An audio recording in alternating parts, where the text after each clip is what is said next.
Mercedes-Benz E250. We've got a coolant leak on this one, and I diagnosed it the other day for a water pump. We've got all genuine bits to go on. So we have the intake to take out, just put that cover off, 90-degree twist, and then pull this out of the airbox, and that's the intake pipe off. Now we've got the engine cover to take off, 90-degree turn, and a flathead screw down and pull it towards you, just off them bungs. Then you've got this panel here, just pull it towards you, and see it'll pop off and push it. Then pull that corner, pull this corner, and that's that off. Then you've got the auxiliary belt, so get your 17mm 12-point multi-spline on, push down on it, and you get the belt off like that. That's simple.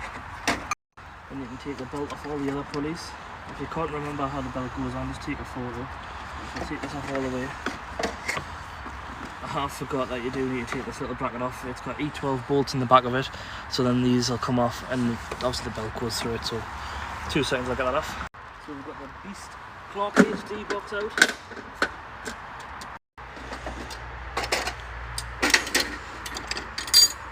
So this is an E12. The back of there, and then I'm loosening them off. We're going to use a Milwaukee electric ratchet.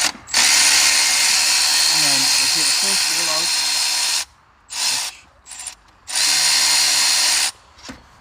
That's the first one.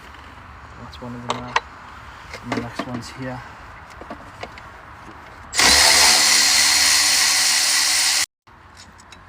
So there's the second bolt, and there's the bracket. Don't forget your belt goes through it. And then we can get the rest of the belt off. And it's just stuck around the crankshaft pulley at the bottom. There's nothing to get it out. When we're looking for belt wear, we're looking for all these dimples to be off it and being nice and slick. If it was, that would mean it's worn. And if we turn it around and squeeze it, you'll see cracks in it. You can see it's starting to perish away, so it's a good job we've got a new one to go on.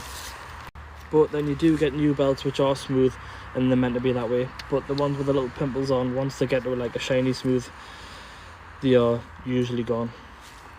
So you can see where the water pump's been leaking, all around here, down the bottom. All this rusty colour is just water which has been leaking out of it. See, there's a puddle of water there, and it's been spraying up on top of the thermostat here. So I've got myself here on this pipe at the end of the water pump. I'm going to try and remove this clip.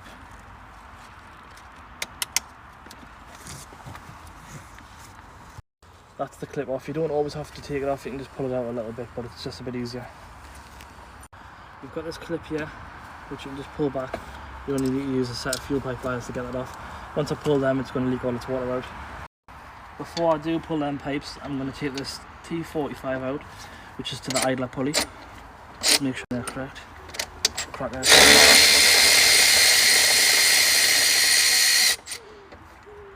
That's the pulley out.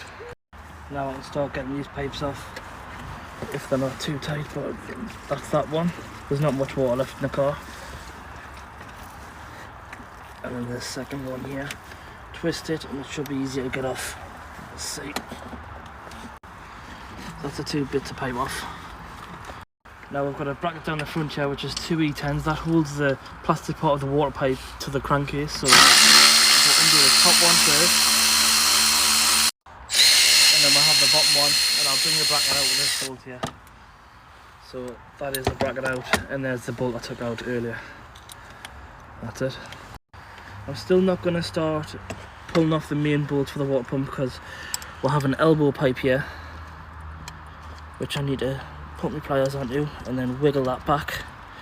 Just leave that, clip it up there, and if you look here as well, we'll have a little wiring connection which needs to be took off the water pump. That's it off, simply like that. And then up here, this water pump, you can hear how bad the bearing is in it there, but we've got a pipe here which is a vacuum pipe, and it goes to a boost pressure transducer, which it has like a clutch inside the water pump to engage it for the heat, for cooling all the coolant down in the vehicle. So we need to pull this off, and it can be tight, so get my hands out and pull that out. So that's the pipe there which I've pulled off the water pump. It goes into this vacuum cell here, and there's a T-piece here which comes out and down into the boost pressure transducer. A lot of people have turbo faults with a 651 engine, and it's usually these which are the boost pressure transducers, if I can get that out correctly. You've got that one there, and you've got the one down the back of the EGR here as well, and that's for the bi-turbo models. So then we'll have E12 bolts again. We'll have one here, one here, one here, and one here. If I start taking these out now, the water pump will come apart.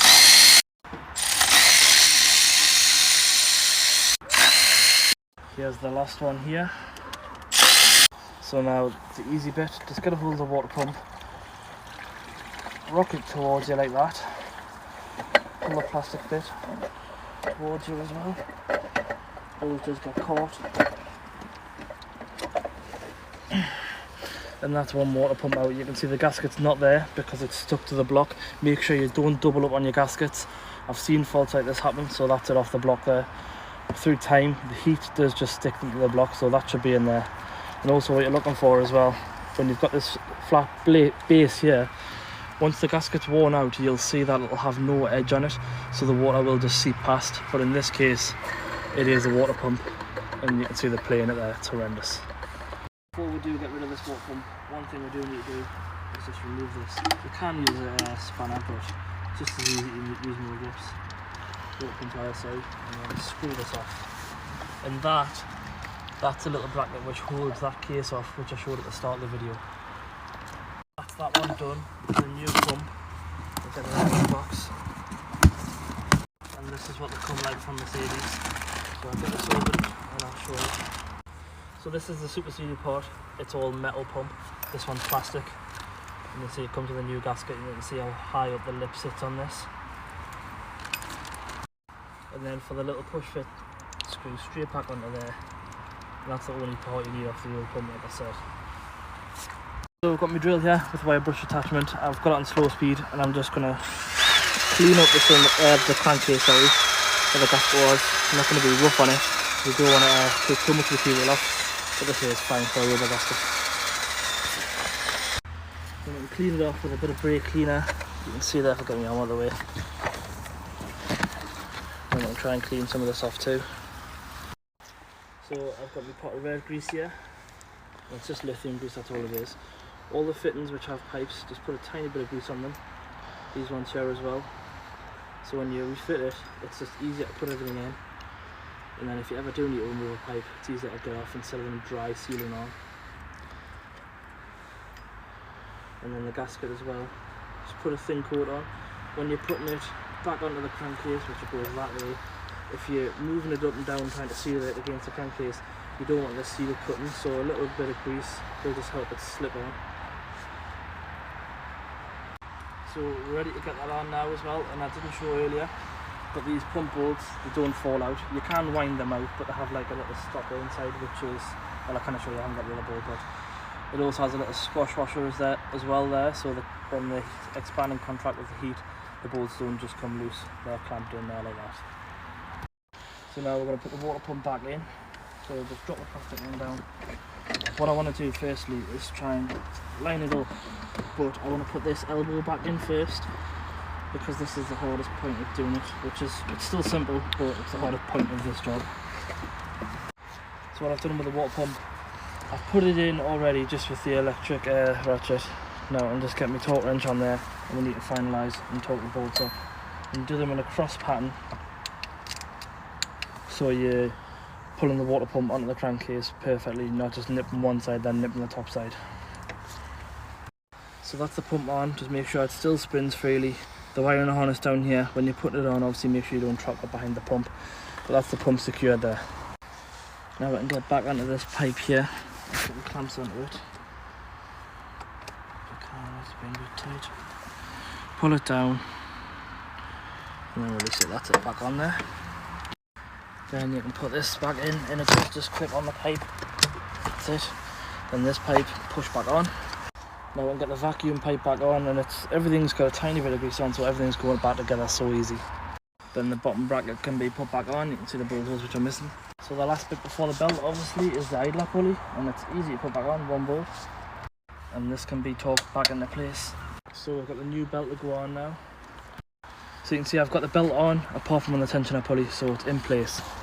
So back on the tensioner, just push it down, get your belt with the other finger, and push that straight on there. So that's the belt on, and the writing's facing me, which I always do. Everything's aligned. Let's put the plastics back on top of the coolant. This part, by the way, does go on after, and it sits over the belt once it's tied down. That was in total half an hour to do that job. Now it's tea time.